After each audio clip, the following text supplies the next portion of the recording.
La guerra de los mundos es la mejor forma de titular lo que pasa en una fecha como hoy, cuando se cumplen 50 años del golpe de Estado.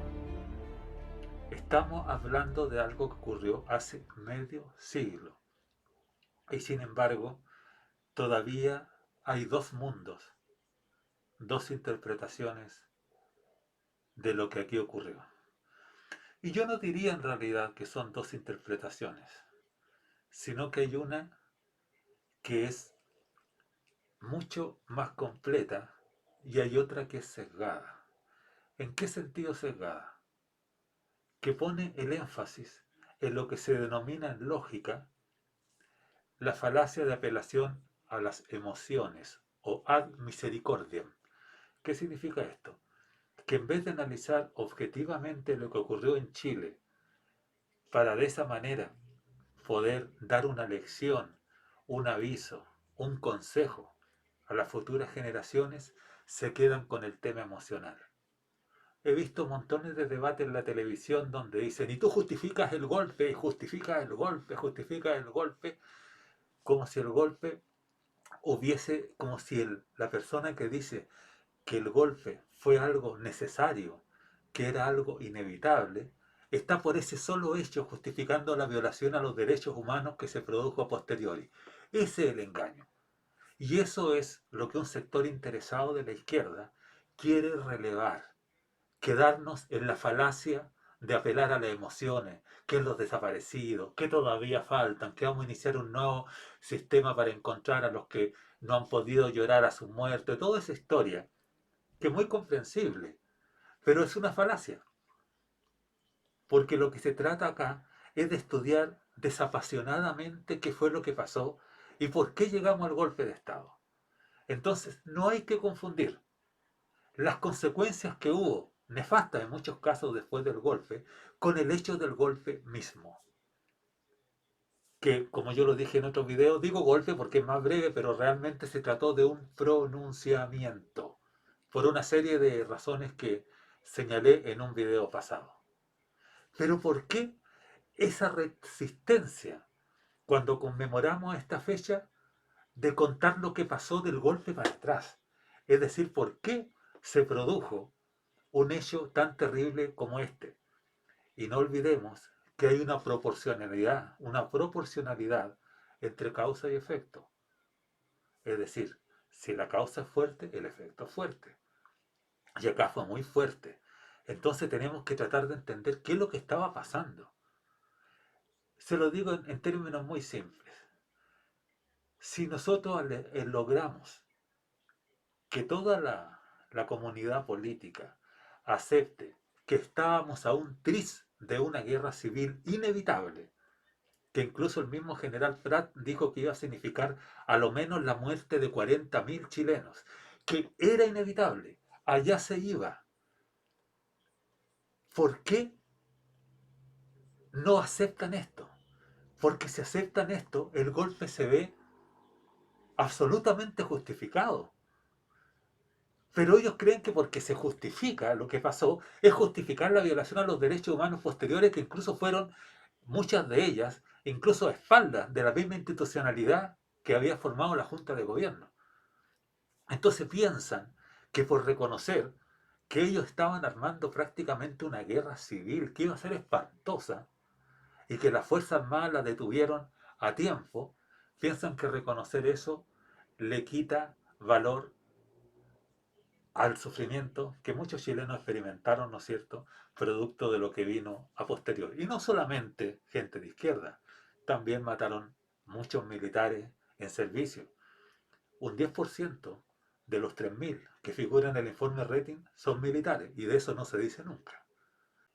En los tiempos de Elwin, en los tiempos de Frey, de Lago, se hizo por la renovación socialista un mea culpa de todos los errores que cometieron.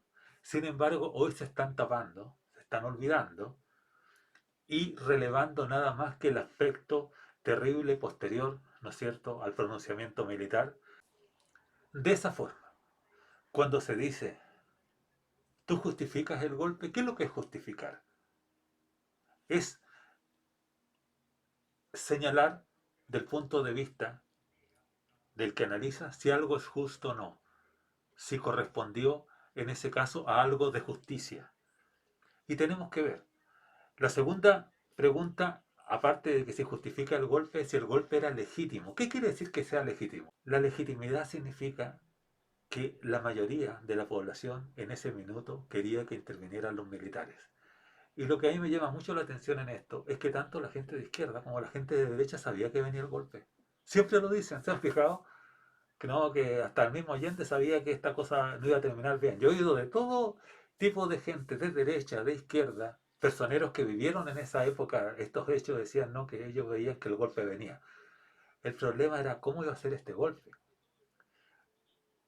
La Unidad Popular, sus grupos más extremos sabían que no podían luchar contra las Fuerzas Armadas, pero sí podrían haberlo hecho si se hubieran dividido.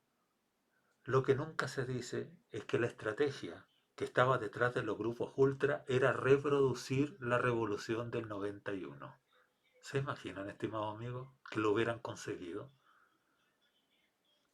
Entonces, cuando la gente le dice, bueno, tú justificas el golpe, sí, no solamente se justifica, sino que fue legítimo.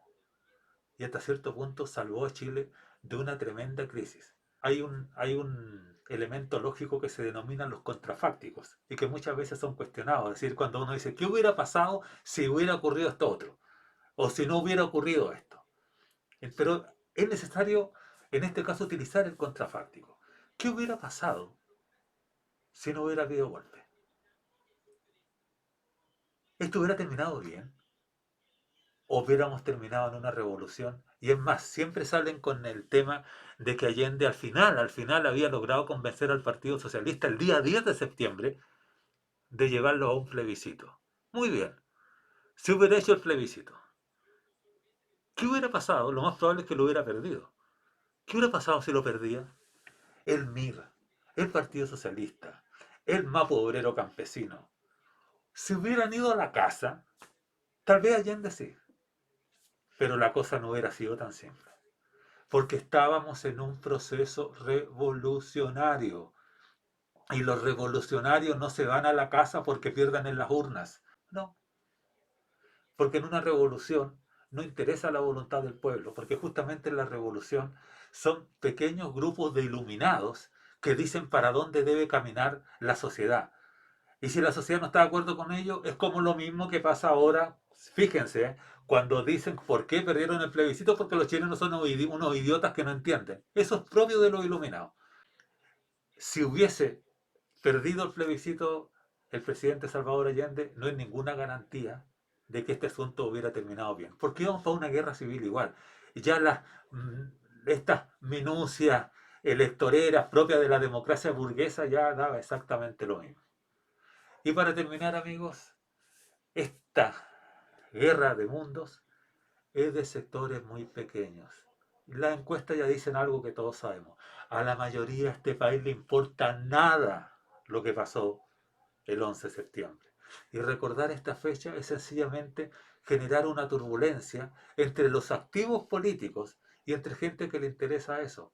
Y para la mayoría de los chilenos, honestamente, es una molestia porque se pierde un día de trabajo, porque hay que guardarse temprano, porque apedrean los autos, se corta la luz y ese tipo de molestias tan típicas de esta gente que genera destrucción, genera violencia, genera disturbios, creyendo que con eso obtienen el favor popular. Y es justamente lo contrario. Cada vez el análisis que se hace ese gobierno es cada vez más crítico por la gente que no sabía de esto, y curiosamente se levanta la figura de la Junta de Gobierno y el general Pinochet. Nadie sabe para quién trabaja. Eso le diría yo a la gente de este gobierno cuando trató de ensalzar estos 50 años del golpe, que resultaron como un tema patético, un tema que no construyó pudiendo haberlo hecho, pero eso partía por reconocer, y eso jamás lo van a hacer, que el golpe no solamente era inevitable, sino que además era necesario para preservar el Chile que hoy